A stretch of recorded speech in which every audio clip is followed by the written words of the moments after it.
Max, you just take us through what's going on in the back of your head. There's 17 seconds left, and then next thing you know, the ball's up the field. Just what's going on in your mind in the sideline? When did you just start getting ready to go? It was one of those things where early in practice, about 2 or 3 days ago, we hit from 62, and I had some distance left on that one, and it's really just a confidence thing with me and Coach Drayton and Coach Shire. Just really them having confidence in me, and them having confidence in me helps me believe in myself even more than I already do.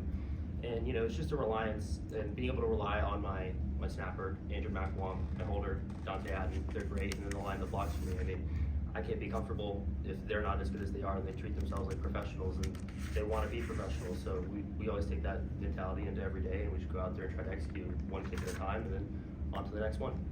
When were you aware of what that distance was? Just got out there, and you're not really counting it off. You just go out there and you just look at the uprights and well, it's kind of far away, and then you look at it, you're like, all right, well, just got to kick the ball like it's any other thing. I have no choice but to kick the football, so you might as well try to make it while you're there, right? Have you heard some of the history behind that kick after the game? It's the longest in the stadium's history, longest football in college football since 2008. Yeah, not necessarily the 2008 part. I haven't heard that, but Coach Drayton mentioned it after the game, and it's just a really cool moment. And not many people get that opportunity. So just the fact that the coaches believed in me enough to send me out there for that is all I need.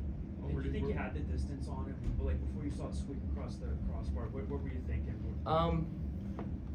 After I hit the ball, I was kind of leaning because I started on the right upright just because I know that the wind and the link kind of pushes it, and being a right-footed kicker, the ball is always going to draw a little bit for me.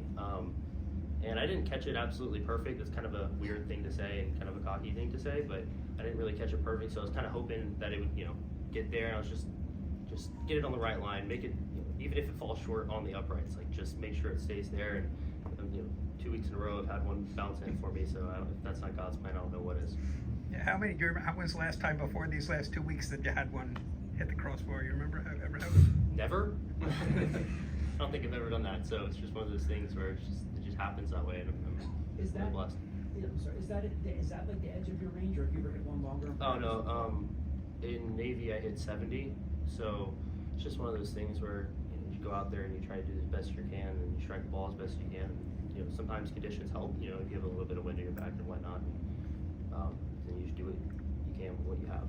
Yeah, was that one last week that you missed actually the best one you've hit? It wasn't quite. I think so. Surprisingly, that's kind of how kicking works, right? You just go out there and you smash a couple, and it doesn't fall your way, and the ones that you misstrike go in. It's crazy. Kicking and golf are so similar in that way. So I like playing golf a lot. So I kind of can correlate the two really well.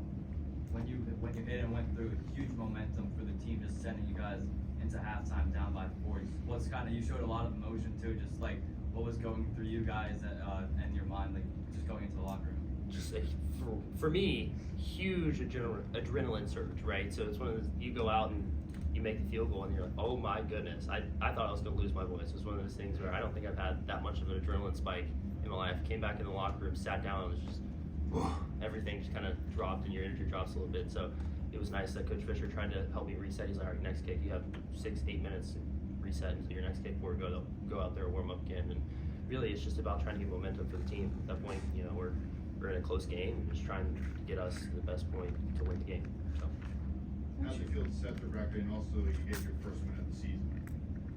I think that's probably the two best things that could happen, right? I mean, just trying to do the best that I can in my job, and then also the team gets to win. It's the best of both worlds. What's your view of what Evan's done at quarterback? I mean, so much of this game is about handling sudden change, adversity.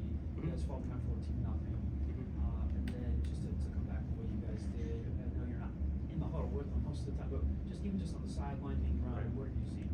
Yeah, he's a great leader. He's someone that's had a bunch of experience, obviously, with Rutgers, and go out there and he's confident in himself, just like I am myself. And you want a guy out there that's got the has a dog mentality out there, like Coach Drayton would say. And I think he's got that. Not to say that Forrest doesn't, because he absolutely does. He's one of those guys that has a dog mentality as well. And you go with who's out there right now. We have confidence in both guys. So whoever wants to go out there on the day, or whoever's put out there that day, we're going to stand behind him and do the best that we can. Okay.